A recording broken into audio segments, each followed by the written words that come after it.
तकनीकी का वार, अपराधी हुआ बेनकाब। यक्ष ऐप की मदद से 3 लाख की झपट्टामारी का हुआ खुलासा।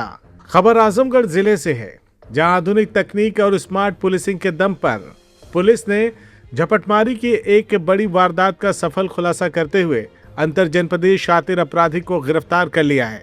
पुलिस ने आरोपी के कब्जे से झपटी गई रकम में से 2,56,000 रुपए नगद और एक अवैध तमंचा, जिंदा कारतूस तथा घटना में इस्तेमाल मोटरसाइकिल बरामद कर ली है।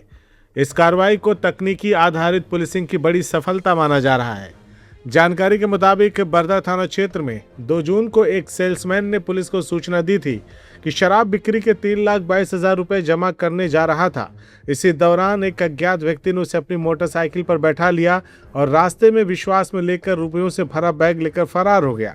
घटना के बाद पुलिस ने मुकदमा दर्ज कर जांच शुरू कर दी।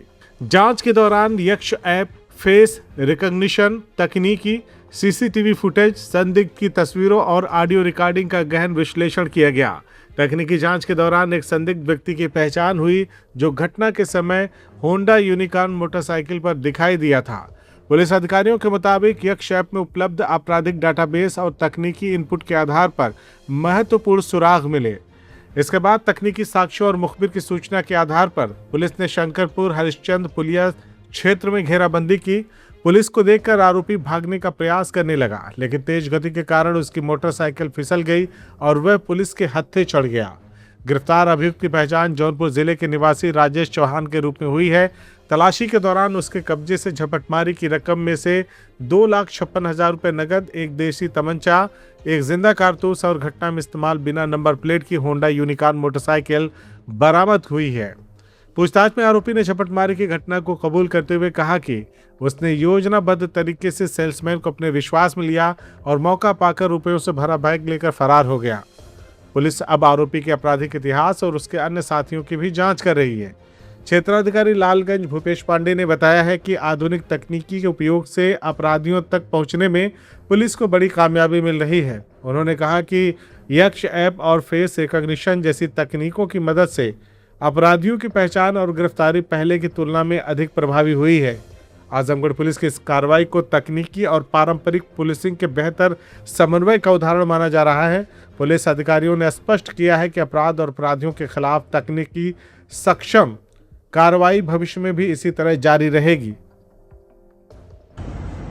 वरिष्ठ पुलिस अधीक्षक आजमगढ़ महोदय के निर्देशन में अपराध और अपराधियों के विरुद्ध प्रभावी कार्रवाई करने हेतु थाना बरदा पर जौनपुर के एक देसी शराब दुकान संचालक जो सेल्समैन थे राजपत यादव, इनके द्वारा यह 1/6/2026 को सूचना दी गई कि ये अपने शराब का जो कलेक्शन था, धनराशि करीब 3,16,000 रुपए थी, उसको लेके ये नरौली में अपने मालिक के घर जाने के लिए निकले थे।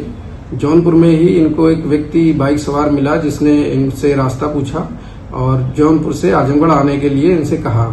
तो इन्होंने उससे हेल्प मांगी कि हमको भी आजमगढ़ तक जाना है, आप हमको वहां तक छोड़ दीजिए। उस व्यक्ति के साथ ये आजमगढ़ के लिए निकले। वो व्यक्ति थाना बरदा के ठेकमा चौकी अंतर्गत भगवानपुर गांव के पास इनको लाता है और गाड़ी में पेट्रोल डलाने की बात कहते हुए इनको नीचे उतारता है और बैग छीन के लेके भाग जाता है। इस सूचना पर अभियोग पंजीकृत किया गया और इसकी बरामदगी और अभियुक्त की गिरफ्तारी के लिए 3 टीमें गठित की गई थी। इन टीमों के द्वारा जो है यक्ष ऐप का प्रभावी उपयोग करते हुए सबसे पहले तो उस रूट पे जितने भी सीसीटीवी कैमरे थे उनकी लोकेशन प्राप्त की गई। उन सीसीटीवी कैमरों के माध्यम से कुछ फुटेज प्राप्त हुए। उन फुटेज का विश्लेषण करते हुए जब हम लोगों ने वादी को कुछ तस्वीरें दिखाई और उसने 1-2 तस्वीरों को उसमें तस्दीक किया, उनकी क्रिमिनल आईडी से जब उस आईडी को खोला गया और उसमें उन अपराधियों के जो आवाज के नमूने पहले से सेव थे उनको सुनाया गया, तो अभियुक्त की पहचान स्थापित हो पाई और वादी ने कहा कि ये आवाज हमको कुछ मिली जुली लग रही है। फिर उस आवाज के जो अभियुक्त था, जिसका नाम राजेश चौहान, ये चंदवक थाना का जौनपुर का निवासी था, इसको दबिश देते हुए गिरफ्तार किया गया और पूछताछ में इसने यह स्वीकार किया कि इसने घटना की थी और इसके पास से करीब 2,56,000 रुपए बरामद हुए और एक अवैध तमंचा, मोटरसाइकिल और एक मोबाइल फोन बरामद हुआ है। अभियुक्त को गिरफ्तार कर माननीय न्यायालय के समक्ष भेजा जा रहा है। अग्रिम विधिक कार्रवाई प्रचलित है। CIB इंडिया न्यूज की सभी खबरों को देखने के लिए लाल रंग की बटन को दबाकर चैनल को सब्सक्राइब जरूर करें, घंटी जरूर दबाएं ताकि हमारी सभी खबरों के नोटिफिकेशंस आप तक पहुंचते रहें।